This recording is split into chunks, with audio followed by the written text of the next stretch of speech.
Growing up, most of us were told by either our family or TV, you can be anything you want, and dreams really do come true. They were right, but they were only partially right. Dreams are ideals and hopes. They are just ideas. These ideas can affect your behavior, but they cannot affect the world around you. Most kids had a dream, or many dreams growing up. And we believe that if we just wished hard enough for it, our fantasy to become a rock star, astronaut, actor, fairy princess, or dinosaur would come true. Over our lifetime, most of us are beaten down enough by reality that we give up on our dreams or ideals in general and resign ourselves to the world as it is, because we do not believe we can change anything. We're just riding on the breeze, or in some cases exploiting that reality at the expense of others. Some people, however, live never letting go of these idealistic mindsets, and remain convinced that if they just keep dreaming, it will all come true. The majority of the time, these people live the rest of their lives never reaching their goals, but in a happy delusion, many times at the expense of others. The following shows a woman living in an ideal world called the Quiverful Movement, a fundamentalist Christian organization that believes that God will bless a large family, and with complete devotion to God, they will spread His message through population statistics and live a blessed life because, as they claim, the womb is a powerful weapon. This movement will have a ton of kids, then drain food pantries from people who need it because they see it as God providing. One thing that I've learned is that there is no one-size-fits-all model for a family. Every family needs to be able to adapt. Every family needs to be able to be flexible and say, here's what's going to work for us. Vicki had been a force in the movement for 14 years, until her life started to unravel. The social worker from Vanderbilt Medical Center called me and they said that they had my daughter. She was under suicide watch because she had tried to kill herself. I had no idea how to react to that information. That was not part of the program. That was not part of what we had signed up for when we got into the whole Quiverful belief. We were a godly family. We were doing things God's way. This was the turning point for me. I just said, I'm not doing this anymore.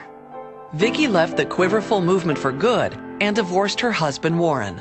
I apologized to my kids. I said, I have been putting God first. I've been putting Warren first.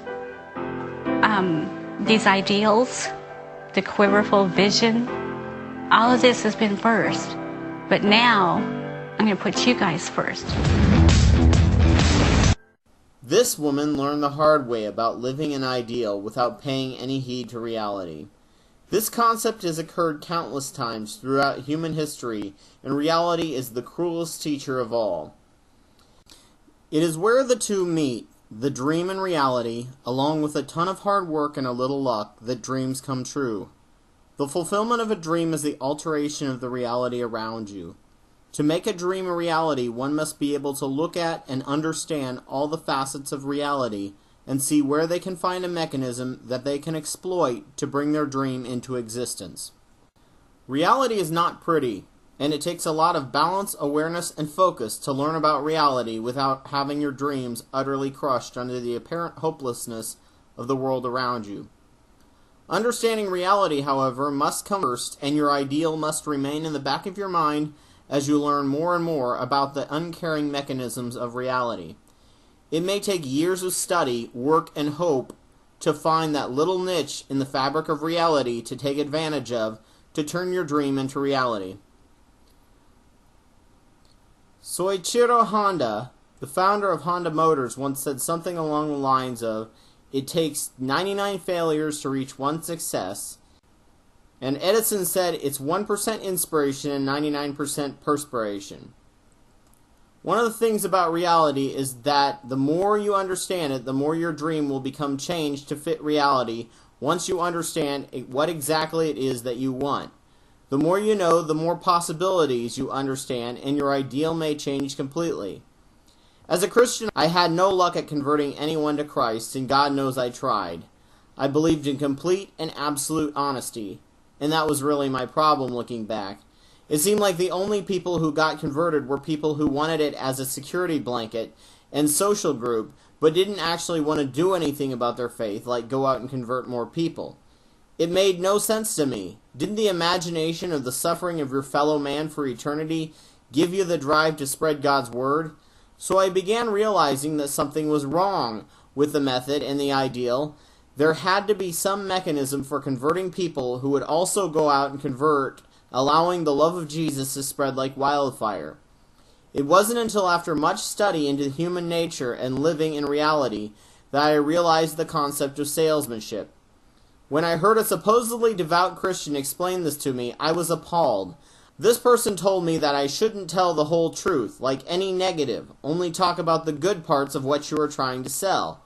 Half-truths and not saying something when it could have a negative impact on the person was what I had always been told was lying.